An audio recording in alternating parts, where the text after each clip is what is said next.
I usually avoid the trash known as Roblox's front page, but because I genuinely enjoy the platform's horror games, I decided to make an exception and check a game that averages 2 million concurrent players every day. Technically it's one of the most popular horror games ever, so it has to be good, right? Well, today we're gonna find out. Grab some firewood and an old sack, cause we're gonna be surviving 99 nights in the forest. Right as I joined the lobby, I was met with a message stating this game is based on a true story. From my experience, games like these are either peak or absolute trash, no in between. The game also explained the lore and the main objective.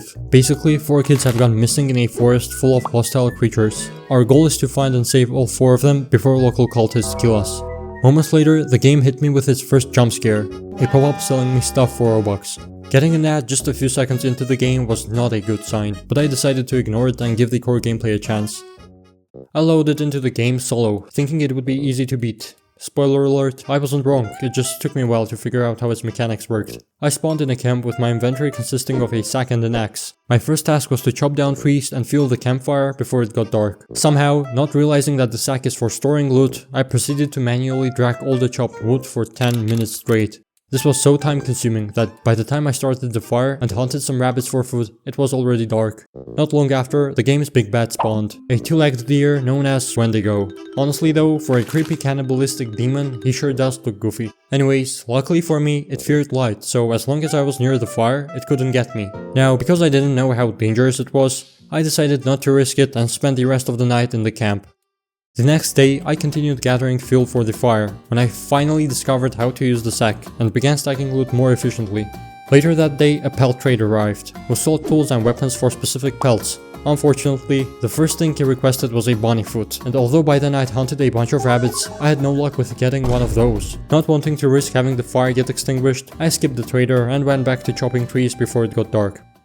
Throughout the second night, the game warned me about the cultists, basically a bunch of unemployed crackheads that would occasionally raid the camp. Fortunately, there were no raids that night, which gave me enough time to finally mess around with one of the biggest mechanics of the game, the crafting system.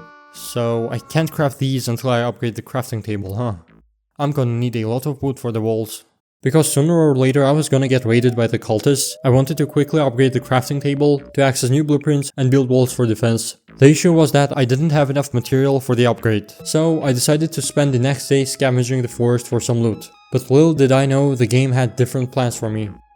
I started day 3 with hunting some rabbits for meat, when suddenly I stumbled upon a pond with a giant frog in front of it. My caveman instincts kicked in and I attacked it as if my inventory didn't consist of the bare minimum. I thought if I killed it, I would get some crazy loot, and if the frog was too OP, I would just retreat before it could kill me. Let's just say things did not go as planned. Initially, the frog began losing HP pretty fast, but after it died, 2 smaller frogs spawned and began hitting me with poison. By the time I escaped, it was already too late, and I ended up getting poisoned to death. After dying so early and achieving so little, I knew I had to lock in if I wanted to survive 99 nights. After all, I've beaten hundreds of horror games, there is no way I wouldn't be able to finish this Minecraft wannabe on my second try, right? Wrong, absolutely wrong. Though I did manage to survive for a bit longer and even explore some parts of the forest, ultimately I got killed by a bunch of cultists during a raid. After not making much progress while soloing, I finally decided to try the game with a team of randoms. I thought surviving with a group of 5 would be way easier than alone, but I was wrong here too. Though the game did progress much faster, some members occasionally wasted resources crafting useless stuff, and often left the game within the first 10 days. Besides, with larger teams, the number of cultists that raided us each night increased by a lot, thus making surviving much harder. Honestly, at some point I thought about wrapping up and quitting the game, when suddenly I realized something.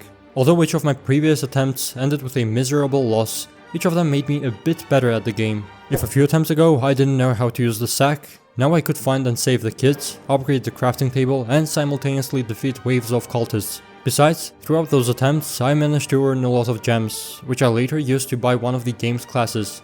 These basically buff your character in different ways, increasing your chances of surviving 99 nights. And now, fully armed with game knowledge and a cool sounding class, I was ready for my final attempt. One thing though, I was gonna try beating it solo. I didn't want to risk having bad teammates who might have to constantly revive, only for them to leave anyway. With that said, here's how my final attempt went. I started off like I did throughout the previous games, fueled the fire, hunted for food, and saved the first kid. I got pretty lucky with finding good weapons early on, so my main goal was to craft an ammo crate for infinite ammunition. Having near infinite ammo made the game significantly easier. Finding the kids wasn't a problem anymore, the cultist raids were easy to deal with, and I even went to clear their stronghold. The latter is basically a mansion with a bunch of levels, each full of cultists. If I successfully cleared all of them, I would get rewarded with OP loot. Though defeating all the levels was pretty easy, by the time I cleared the stronghold, a bunch of cultists raided the camp. And to make it worse, a blizzard began, which started extinguishing the fire. If the fire died, I would get killed by the Wendigo. But at the same time, the stronghold had lowered my HP, so I couldn't risk getting too close to the cultists either. Regardless, I was running out of time, so I quickly went to the camp and began shooting cultists from a safe distance. Though I was making decent progress, it was too slow and the fire ended up getting extinguished before I could feel it. By the time I would get rid of the remaining cultists, the Wendigo would spawn and kill me, so the only option I had left was to rush through the cultists to start the fire. Realizing that I was probably gonna die no matter what, I decided to risk it. I gotta go for it, man. 3, 2, 1... Yo, holy crapinoli, that was way too close. By pure luck, I managed to fuel the fire without dying. Not having to worry about the Wendigo anymore, I easily killed the rest of the cultists and went to sort all my loot. Honestly, this clutch saved the entire game, because the rest of the gameplay was fairly casual. I explored some biomes, maxed out the campfire, saved the last kid, and crafted random stuff that made surviving much easier. Ultimately, the days passed really fast, and before I knew it, I reached day 99. Now, somehow I forgot to record the last few days. But to be honest, not much really happened throughout the final nights. On the last day, I just got a cutscene where the Wendigo sees that I've saved all of the kids and gets sad. Probably because I was the bad guy all along. I mean, why else would we literally carry all the kids in a sack?